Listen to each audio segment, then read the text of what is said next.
Nama saya Dodi. Saat itu sekitar tahun 2012 saat saya masih kuliah di Bandung.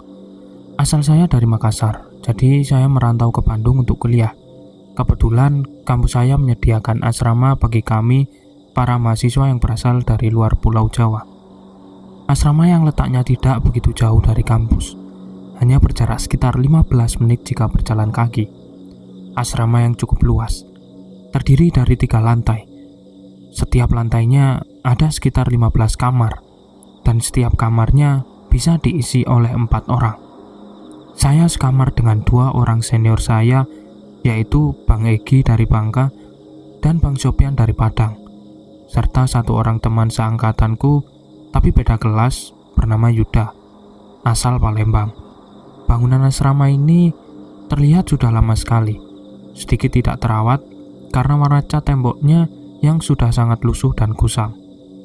Banyak yang saya dengar dari para senior tentang keangkeran asrama ini. Namun selama 3 bulan saya tinggal di sana, saya belum mengalami apa-apa. Tapi Yuda, teman sekamar saya, sering mengalami hal-hal aneh. Waktu itu dia pulang ke asrama sekitar jam 10-an. Suasana asrama sudah sangat sepi. Pas masuk pintu utama, di ujung lorong, dia lihat ada sosok wanita. Mukanya gak kelihatan, tertutup rambut yang panjang bergelombang acak-acakan. Bajunya putih lusuh. Yuda kaget dan langsung balik badan keluar asrama dan pergi ke kosan temannya hingga pagi. Gak berani balik ke asrama lagi. Memang sosok si putih ini sudah menjadi cerita yang hangat di antara kami. Pernah juga senior saya yang tinggal di kamar lantai 2, dia pernah diganggu oleh si putih ini. Jadi Bang Dion waktu itu lagi di kamarnya sendirian, karena teman-teman sekamarnya sedang ada kegiatan di kampus. Sekitar jam 9 malam, dia lagi asik bermain game di laptopnya memakai headset. Tiba-tiba, dia mendengar suara nangis seorang cewek. Dia pause gamenya, dibuka headsetnya, dia dengar suara tangisan itu tidak ada. Dia lanjut lagi main gamenya. Saat dipakai lagi headsetnya, terdengar kembali suara tangisan itu. Begitu terus hingga 3 kali dia rasakan. Sampai dia kesal dan berhenti bermain game, dia matikan laptopnya dan lanjut rebahan untuk tidur. Saat dia tertidur, dia bermimpi. Di mimpinya, dia bertemu sosok wanita cantik di lantai atas asrama. Dia berjalan ke pinggir balkon dan langsung melompat ke bawah. Dia kaget dan membuka matanya. Saat membuka mata, dia lebih kaget lagi karena di depan mukanya ada muka sosok wanita dengan wajah pucat, mata melotot, dan mulut menganga. Badan dia nggak bisa digerakkan, kayak ketindihan gitu.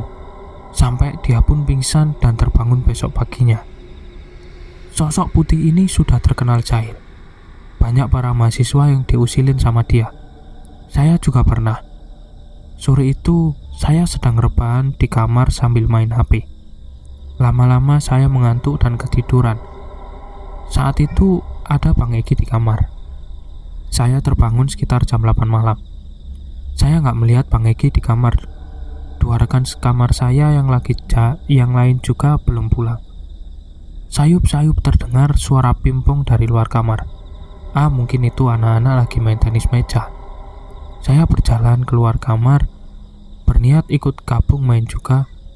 Pas saya buka pintu dan melihat keluar, ternyata nggak ada siapa-siapa di area tenis meja. Bahkan suasana di luar sangat sepi. Spontan bulu kuduku merinding.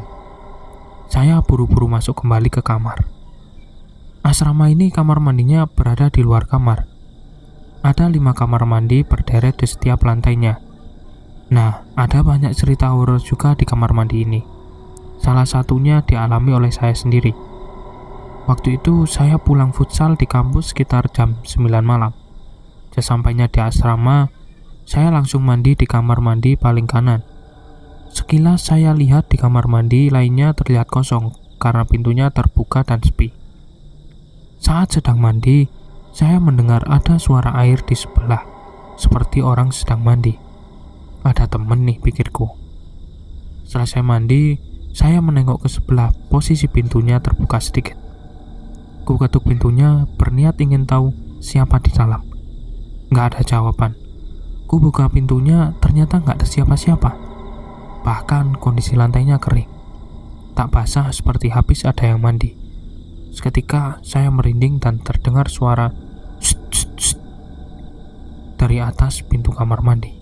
Saat saya lihat ke atas, betapa kagetnya. Aku melihat ada sosok perempuan menempel di tembok. Mukanya pucat, penuh darah dari kepalanya. Matanya melotot, mulutnya terbuka sangat lebar. Sambil menggeleng-gelengkan kepalanya, saya teriak kencang sekali sambil berlari ke kamar saya. Semua teman-teman saya mendekati saya dan bertanya ada apa. Saya hanya bisa duduk dan melongo, terengah-engah, seakan tak percaya dengan apa yang saya lihat barusan. Selesai. Terima kasih buat kalian yang sudah mendengarkan cerita ini sampai akhir. Sampai jumpa di episode berikutnya. Bye-bye.